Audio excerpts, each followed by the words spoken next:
Hi student, Jai Hind and welcome to Study with Khan Sir YouTube channel. আজকে আমি তোমাদেরকে মাত্রা সম্পর্কে একটা ক্লিয়ার কনসেপ্ট চেষ্টা করব এবং তোমরা এই ক্লাসটা করার পরে আশা করি তোমাদের আর কোনো ধরনের প্রবলেম হবে না মাত্রা সম্পর্কিত। যে কোনো রাশির মাত্রা তোমরা 30 সেকেন্ডের মধ্যে নির্ণয় করে ফেলবে এবং এই ক্লাসটা তোমাদের জন্য খুব খুব খুব ইম্পর্টেন্ট হতে চলেছে এবং মাত্রা সম্পর্কিত ব্যাপার শুধুমাত্র তোমাদের ক্লাস 9-এতে নেই। এরপরে তুমি যত ফিজিক্স পড়তে থাকবে, যত আপার ক্লাসে যেতে থাকবে, ততই তোমরা বুঝতে পারবে যে মাত্রার প্রয়োজনীয়তাটা কি এবং পরবর্তী ক্লাসেতেও তোমরা 11 ক্লাসে বা 12 ক্লাসে তোমাদের মাত্রা সম্পর্কে কোনো অসুবিধা হবে না। তাহলে ক্লাস শুরু করি। এর আগের দিন ক্লাসেতে আমি তোমাদেরকে বলেছি ভৌত রাশি সম্পর্কে এবং একক সম্পর্কে। তো যারা ভিডিওগুলো না দেখেছো অবশ্যই ভিডিওটা দেখে নিবে একবার। দেখার পরে এই ক্লাসটা করলে তোমার বুঝতে অনেক আরো বেশি সুবিধা হবে। তাহলে দেখি আমরা মাত্রা কাকে বলে। প্রথমে জানবো যে মাত্রা কি জিনিস বা কাকে বলে। মাত্রা হলো কোনো ভৌত রাশির এককে মূল এককগুলি যে ঘাতে উন্নীত থাকে তাকে ওই রাশির মাত্রা বলে। কি বললাম? কোনো ভৌত রাশির এককে মূল এককগুলি যে ঘাতে উন্নীত থাকে তাকে ওই রাশির মাত্রা বলে। তাহলে আমরা এখান থেকে তিনটা জিনিস পেলাম। একটা হচ্ছে ভৌত রাশি এবং তার একক, মূল একক আর ঘাত। চারটা জিনিস পেলাম। তো এর আগের দিন মূল একক সম্পর্কে আলোচনা করেছি বা ফান্ডামেন্টাল একক বা মৌলিক একক। আমরা জানি আমাদের কাছে টোটাল 7টা মূল একক রয়েছে। এই 7টা মূল একক নিয়েই সমস্ত আদার্স একক, যত লব্ধ একক গঠিত হয়েছে সেগুলো সবই এই 7টা মূল এককের সাহায্যে গঠিত হয়েছে। সেই জন্য আমরা মূল একক সম্পর্কে আমাদের কনসেপ্টটা আগে ক্লিয়ার করে নেব। আর এই কনসেপ্টটা ক্লিয়ার করার জন্য তোমরা অবশ্যই আমার আগের ভিডিওটা দেখো। সেটাতে তোমরা বুঝতে পারবে যে মূল একক কি এবং তার কিভাবে সে লব্ধ একক গঠিত হয়েছে মূল একক থেকে, এগুলো সবই তোমরা বুঝতে পারবে। তো এখানে বলি কোন ভৌত রাশির এককে মূল এককগুলো যে ঘাতে উন্নীত থাকে তাকে ওই রাশির মাত্রা বলে। যেমন আমি একটা উদাহরণ নিলাম, ক্ষেত্রফল। উদাহরণ নিলাম আমি ক্ষেত্রফল। ক্ষেত্রফল মানে কি? ক্ষেত্রফল মানে হলো দৈর্ঘ্য ইনটু প্রস্থ, আমরা জানি, বা দৈর্ঘ্য ইনটু দৈর্ঘ্য, এটা আমরা লিখতে পারি, বা এখানে দৈর্ঘ্যর স্কয়ার, দৈর্ঘ্যর স্কয়ার মানে এই স্কয়ারটা হলো এখানে ঘাত। ঘাত মানে আর কিছু নয়, সূচক তোমরা পড়েছো পাওয়ার, যেটা পাওয়ার সেটা হচ্ছে ঘাত বাংলাতে। দৈর্ঘ্যের স্কয়ার, তাহলে দৈর্ঘ্যটা কত ঘাতে উন্নীত আছে? 2 ঘাতে উন্নীত আছে ক্ষেত্রফলের জন্য। তাহলে ক্ষেত্রফলের ক্ষেত্রে দৈর্ঘ্য 2 ঘাতে উন্নীত আছে। যে ঘাতে উন্নীত থাকে তাকে ওই রাশির মাত্রা বলে। তাহলে ক্ষেত্রফলের মাত্রা কি? দৈর্ঘ্যের উপরে 2 উন্নীত রয়েছে, সেই জন্য এটা হচ্ছে ওর মাত্রা। মাত্রা পড়ার জন্য তোমাদেরকে আগে মাত্রা কাকে বলে জানতে হবে। আমরা জেনে নিলাম মাত্রা কাকে বলে। এরপরে যে মেন জিনিসটা রয়েছে সেটা তোমাদেরকে অবশ্যই জানতে হবে যে মূল এককগুলো কি কি। মূল এককগুলো কি কি এগুলো তোমাদেরকে মনেও রাখতে হবে। মূল এককগুলো আর কিছু নয়, একটা হচ্ছে ভর, দৈর্ঘ্য, সময়, তড়িৎ প্রবাহ মাত্রা, 5 নম্বর হলো দীপন প্রাবল্য, পদার্থের পরিমাণ এবং তাপমাত্রা। এই 7টা মূল একক রয়েছে। যত আদার্স লব্ধ এককগুলো তৈরি হয়েছে সেগুলো সবই এই 7টা মূল এককের সাহায্যে গঠিত হয়েছে। তাহলে এক ছোট ছোট জিনিস কতগুলো বলে দিই। যেমন হচ্ছে ঘাত আসলো, ঘাতের ব্যাপারটা তোমাদেরকে একটু জানতে হবে, সূচকের নিয়মটা একটু জানতে হবে। তোমরা অবশ্যই ক্লাস 9-এ পড়ে নিয়েছো অলরেডি, ম্যাথমেটিক্স আছে এই চ্যাপ্টারটা, তোমরা অবশ্যই পড়ে নিয়েছো যে a to the power 0 equal to 1 হয়, বা A to the power M by A to the power N সমান A to the power M minus N হয়। তোমরা এই সূত্রগুলো অবশ্যই আশা করছি পড়ে নিয়েছো। এই দুটো জিনিস আমাদের কাজে লাগবে। আর a to the power m dot a to the power n এটা সমান হয় a to the power m plus n. এই দুটো তিনটে জিনিস আমাদের কাজে লাগবে, সেই জন্য একটুকু সূচকের বিষয়ে বলে দিলাম। এরপর আসি আমরা মাত্রা কিভাবে নির্ণয় করব। আর এই 7টা ইউনিটের মধ্যে যেমন ভরকে আমরা মনে রাখার জন্য বলছি, ভরকে আমরা মাস বলি ইংরেজিতে, মাস। সেই মাসটাকে মাসের এমটা নেওয়া হয়েছে এখানে, আর মাত্রাকে আমরা এইরকম একটা ব্র্যাকেটের মধ্যে, থার্ড ব্র্যাকেটের মধ্যে লিখতে হবে। এটা হচ্ছে মাত্রা লেখার একটা নিয়ম, থার্ড ব্র্যাকেটের মধ্যে লিখতে হবে, এটা তোমাকে মনে রাখতে হবে। যেমন ভরের মাত্রা এম, এর ইউনিট কি কেজি। দৈর্ঘ্যের মাত্রা এল, দৈর্ঘ্যকে ইংরেজিতে আমরা লেন্থ বলি, সে লেন্থ থেকে এল, এর ইউনিট কি মিটার। আমরা সব এখানে এসআই ইউনিট গুলো নিয়ে কাজ করব। সময়কে টাইম বলে, সেই জন্য এটা টি মাত্রা, আর একক হচ্ছে সেকেন্ড। তড়িৎ প্রবাহ মাত্রাকে অ্যাম্পিয়ার লিখে এ এটা ব্র্যাকেটের থার্ড ব্র্যাকেটের মধ্যে রাখবো, তাহলে তড়িৎ প্রবাহের মাত্রা এ এবং এর ইউনিট হচ্ছে অ্যাম্পিয়ার। দীপন প্রাবল্য সিডি বা ক্যান্ডেলা। পদার্থের পরিমাণ মোল, থার্ড ব্র্যাকেটের মধ্যে মোল, এর ইউনিট হচ্ছে মোল। তাপমাত্রাকে থিটা বা কে দ্বারা প্রকাশ করা হয়, তাপমাত্রাকে থিটা বা কে দ্বারা প্রকাশ করা হয়, যার ইউনিট হচ্ছে কেলভিন বা কেলভিন। ঠিক আছে, তাহলে আশা করছি এই জিনিসটা তোমরা বুঝতে পেরেছো এবং মনে রাখবে। আর খাতা পেন নিয়ে বসেছো অবশ্যই নোট করে নাও এটা। ভরকে আমরা এম দিয়ে প্রকাশ করবো মাত্রাতে, দৈর্ঘ্যকে এল, সময়কে টি, তড়িৎ প্রবাহ মাত্রাকে এ, দীপন প্রাবল্যকে সিডি, পদার্থের পরিমাণকে মোল, আর তাপমাত্রাকে থিটা বা কে দিয়ে প্রকাশ করব। এর মধ্যে আমরা মেনলি 3টা মাত্রাকে নিয়ে সবচেয়ে বেশি কাজ করব। 3টা মাত্রাকে নিয়ে, তার মধ্যে যেমন একটা হচ্ছে এম, একটা এল আর একটা টি। আমরা এই 3টা মাত্রাকে নিয়ে সবচেয়ে বেশি কাজ করব। সেজন্য যেমন ভরের মাত্রা হচ্ছে এম, দৈর্ঘ্যের মাত্রা এল এবং সময়ের মাত্রা টি। এই 3টা বেসিক মাত্রাকে নিয়ে সবচেয়ে বেশি কাজ করব। তাহলে এগুলো মুছে দিচ্ছি। এরপর আমরা দেখব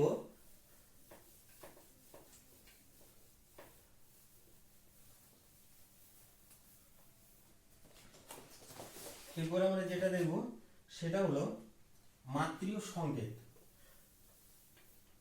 মাত্রীয় সংকেতগুলো বলে দিলাম। আর মাত্রীয়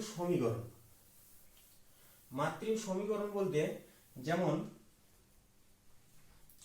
বল, এগুলো আমরা বের করবো এরপরে, এখন ধীরে ধীরে একটা একটা করে কিভাবে হচ্ছে। প্রথম থেকে করি। যেমন ধরো বেগ,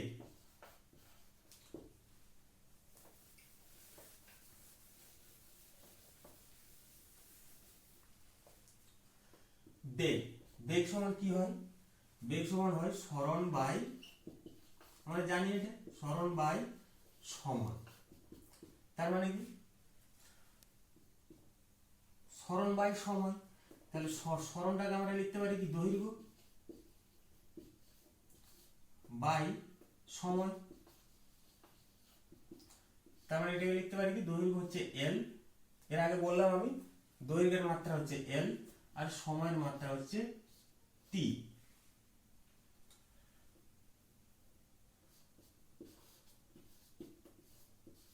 এটাকে কিভাবে লিখবো? এল টি টু দি পাওয়ার -1। নিচে থাকলে উপরে মাইনাস হয়ে পাওয়ারে চলে যায়। যেমন 1/a⁴m = a⁻m হয়। এটা তোমরা সূচকেতে পড়েছো। তাহলে আমরা বেগের কি মাত্রা পেলাম? বেগ হচ্ছে v, এর মাত্রা আমরা পেলাম m,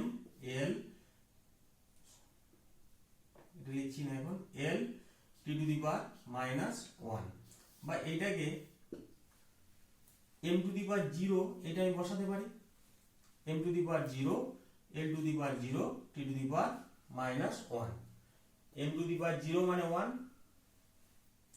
sorry l to the power 1 t to the power -1, এটা আমরা লিখতে পারি, বা এটা আমরা হারিয়ে দিচ্ছি m to the power 0 l t to the power -1। তখন আমরা বেসিক তিনটা ইউনিট নিয়ে কাজ করব বলেছিলাম, m l t, এই তিনটা নিয়ে কাজ করব। তাহলে এখানে আমি m টা লিখে দিলাম, তোমরা নাও লিখতে পারো, এটা লিখলে একটু ভালো লাগছে দেখতে, আর অন্য কিছু নয়, না লিখলেও কোনো অসুবিধা নেই, l t to the power -1 লিখলেও কোনো অসুবিধা নেই। তাহলে আমরা প্রথমে বের করলাম বেগ, দেখো কত ইজি এটা। প্রথমে বের করলাম বেগ, এরপরে বের করব ক্ষেত্রফল। ক্ষেত্রফল সমান কি? ক্ষেত্রফল সমান দৈর্ঘ্য ইনটু প্রস্থ, বা এটাকে লেখা যেতে পারে দৈর্ঘ্য ইনটু দৈর্ঘ্য, প্রস্থ মানেই দৈর্ঘ্য, দৈর্ঘ্য ইনটু দৈর্ঘ্য, দৈর্ঘ্য মানে l, দৈর্ঘ্যের মাত্রা l ইনটু l, তার মানে l টু দি পাওয়ার 2 বা l স্কয়ার, বা এটাকে এইভাবে লিখতে পারি আমরা, এটা সমান m to the power 0 l to the power 2 t to the power 0। যেহেতু a টু দি পাওয়ার 0 সমান 1 হয়, আমরা জানি এটা জানি, তো m টু দি পাওয়ার 0 মানে 1, 1 ইনটু l স্কয়ার ইনটু 1, তার মানে l স্কয়ারই হয়। আমরা তিনটা রাশিকে দিয়েই প্রকাশ করে দিলাম এটাকে, l স্কয়ারটাকে, বা l স্কয়ার শুধু লিখলেও কোনো অসুবিধা নেই।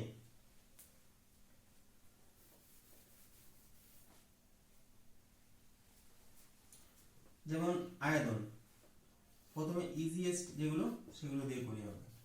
যেমন আয়তন, আয়তন সমান কি লিখব? দৈর্ঘ্য ইনটু প্রস্থ ইনটু উচ্চতা, আয়তন মানে, বা এটাকে লিখতে পারি দৈর্ঘ্য ইনটু দৈর্ঘ্য ইনটু প্রস্থ, সরি ইনটু দৈর্ঘ্য, উচ্চতা মানে দৈর্ঘ্য,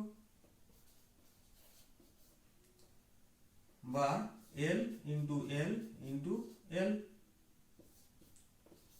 বা l কিউব। আয়তনের মাত্রা হয়ে গেল l টু দি পাওয়ার 3, মুছে দিলাম। তোমরা খাতায় একটু নোট ডাউন করে নাও, তোমার সুবিধা হবে এরপরে অন্য ক্লাসগুলো, অন্য যখন তুমি কোশ্চেন পাবে তখন ইজিলি সলভ করতে পারবে। যেমন ধরো বললাম আমি ত্বরণ, ত্বরণ মানে কি আমরা জানি, ত্বরণকে লেখা হয় বেগের পরিবর্তনের হার, বেগের পরিবর্তন বাই সময়, বেগের পরিবর্তন বাই সময় সমান হচ্ছে ত্বরণ। শুধুমাত্র ফর্মুলাটা তোমাকে জানতে হবে যে ত্বরণ সমান কি হয়, বেগের পরিবর্তন বাই সময়। বেগের পরিবর্তন মানে হচ্ছে বেগ ইনটু 1 বাই সময়, বেগ মানে আমরা জানি সরণ বাই সময়, বেগ মানে জানি সরণ বাই সময় ইনটু 1 বাই সময়, তার মানে সরণ বাই সময় স্কয়ার হচ্ছে, তার মানে সরণ হচ্ছে l, দৈর্ঘ্য, সরণ মানে হচ্ছে দৈর্ঘ্য l টু দি পাওয়ার -2। আশা করি বুঝতে পেরেছো, এটা মুছে দিলাম।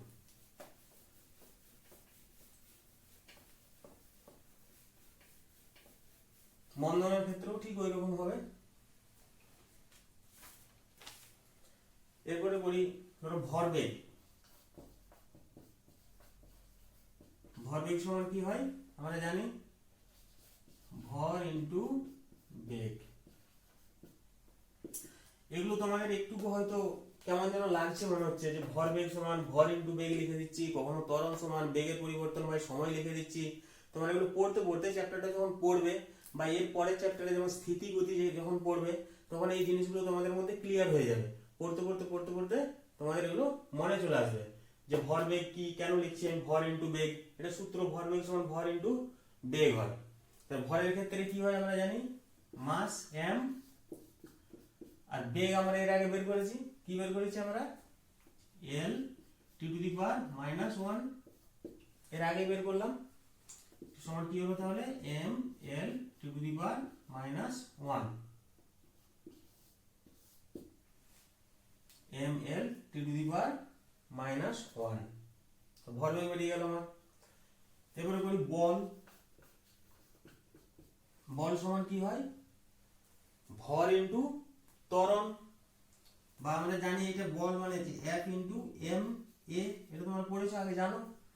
বল সমান m ইনটু এ, তার মানে বল সমান হচ্ছে ভর ইনটু ত্বরণ, লিখতে পারি আমি।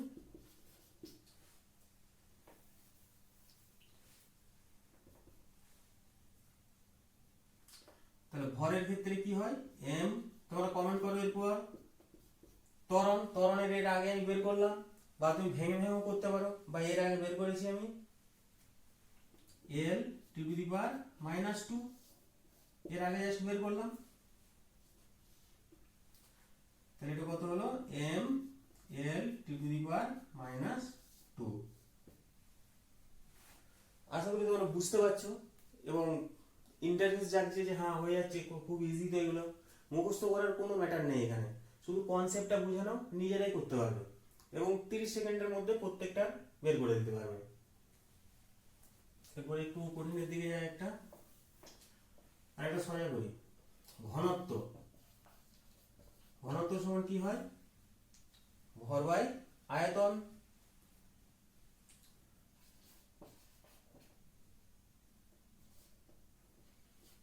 ভর বাই আয়তন,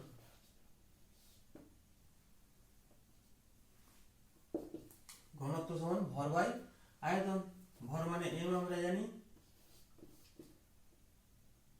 আর আয়তন মানে কি হয়, l to the power l to the power 3, আয়তন মানে সমান এটা কত হবে, m l to the power 3, l to the power -3, এটা উপরে চলে যাবে, m l to the power -3, বা এটাকে লিখতে পারি m l to the power -3 t to the power 0, এই তিনটা দ্বারা প্রকাশ করলে m l to the power -3 t to the power 0।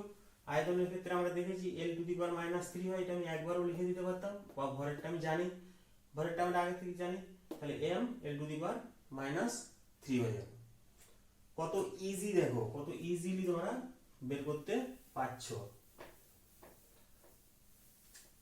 দেখি এরপরে তোমার একটা করো, চাপ। চাপ সমান কি হয় বলো, কমেন্টে লিখো, চাপ সমান কি হয়, কমেন্টে লিখো। চাপ সমান হচ্ছে বল বাই ক্ষেত্রফল, বল বাই ক্ষেত্রফল, force per unit area. P equal to, আমরা এটা জানি, এরকম লিখি আমরা, P equal to force per unit area, F by A, বা বল বাই ক্ষেত্রফল। তাহলে বল, বলের একক এর আগে আমরা বের করেছি মাত্রিক সংকেত। বলের কি হয় বলো, তোমরা কমেন্ট করো, তাড়াতাড়ি কমেন্ট করো, m l t to the power -2 by ক্ষেত্রফল মানে কত হয়, l স্কয়ার, বা এটা কিভাবে লেখা যেতে পারে, m l to the power -1 t to the power -2।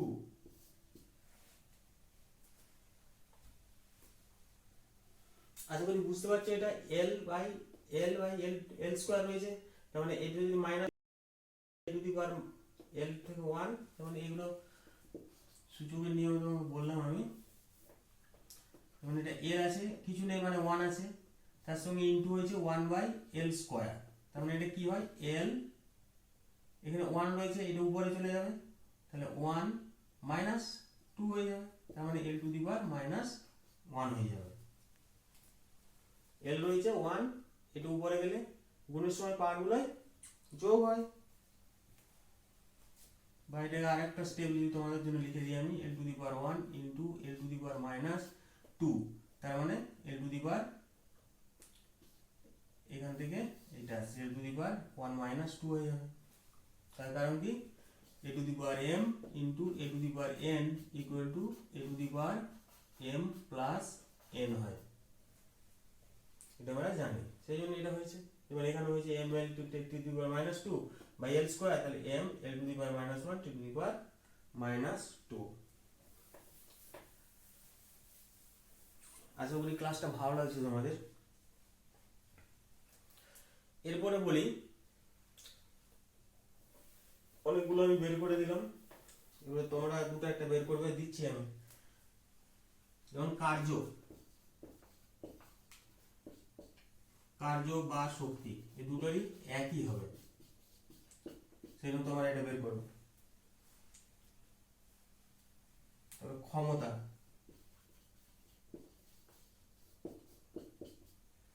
কার্য বা শক্তি আর ক্ষমতা এই দুটো তোমাদের জন্য হোমওয়ার্ক, তোমরা এই দুটো করবে।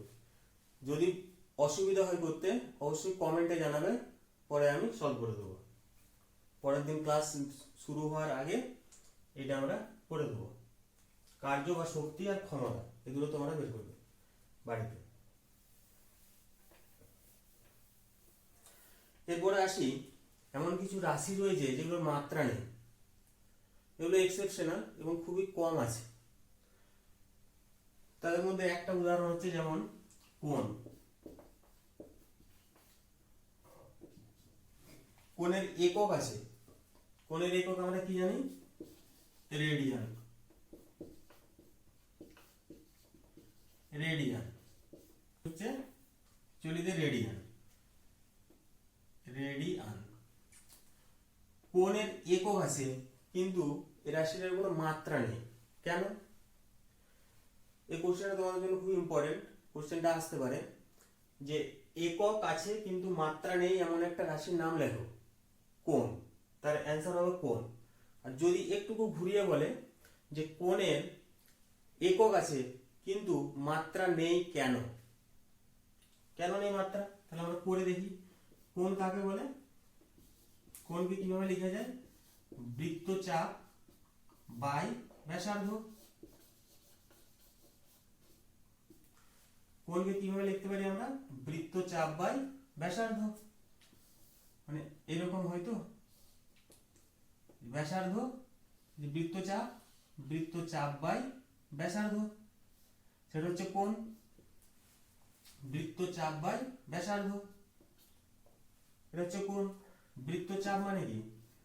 বৃত্তচাপ হচ্ছে দৈর্ঘ্য আর ব্যাসার্ধটা হচ্ছে দৈর্ঘ্য।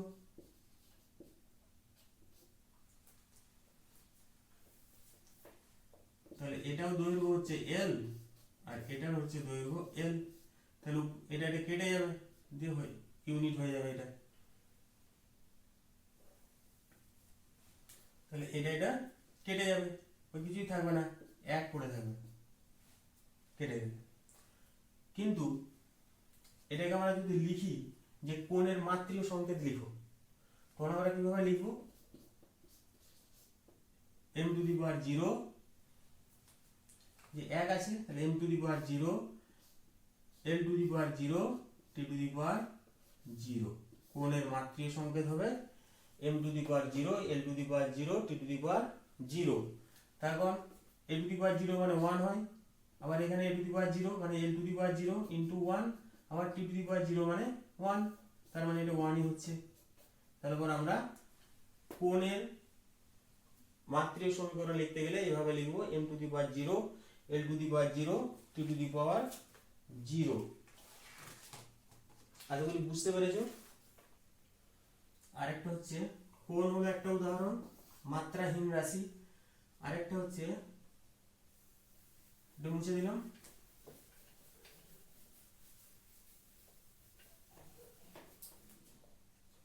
বিকৃতি।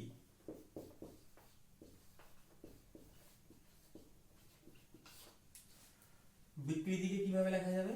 বিকৃতি হলো দৈর্ঘ্যের পরিবর্তন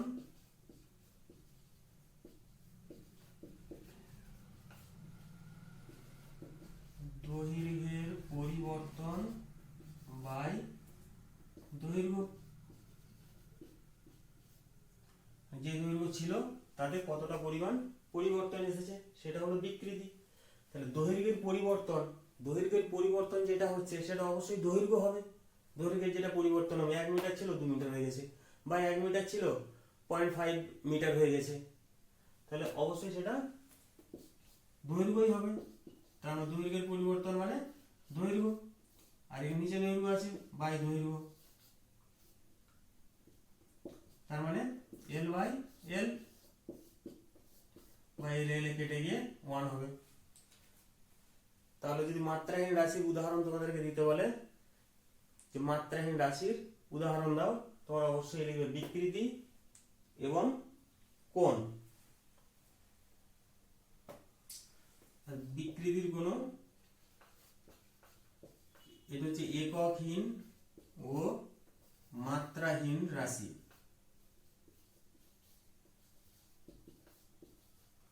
মাত্রাহীন ভৌত রাশি।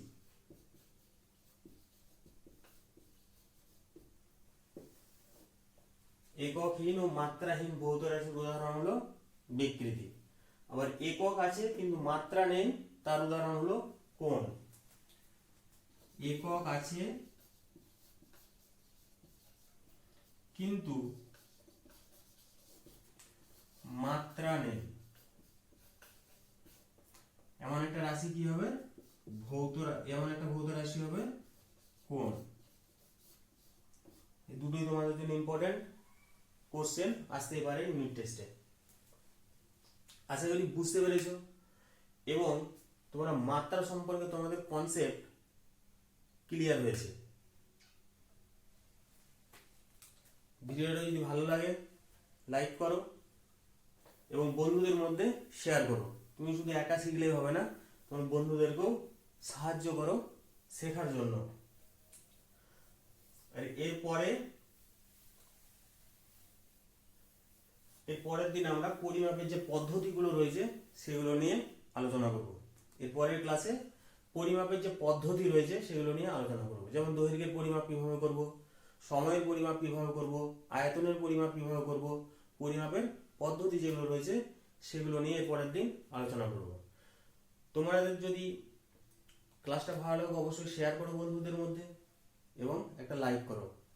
আর যদি তোমরা এরকম নতুন নতুন ভিডিও পেতে চাও, তাহলে কোন টপিকের উপরে ভিডিও পেতে চাও অবশ্যই কমেন্টে লিখো, যে আমরা এই চ্যাপ্টার থেকে ভিডিও পেতে চাই আগে, বা ওই চ্যাপ্টারের পার্টিকুলার একটা টপিকের উপরে, সেটা এই টপিকটার উপরে একটা ভিডিও করুন। অবশ্যই আমি চেষ্টা করব সেই টপিকগুলো আগে আগে তোমাদের ক্লিয়ার করে দেওয়ার জন্য। বাই বাই, ফির দেখা হবে নেক্সট ভিডিওতে।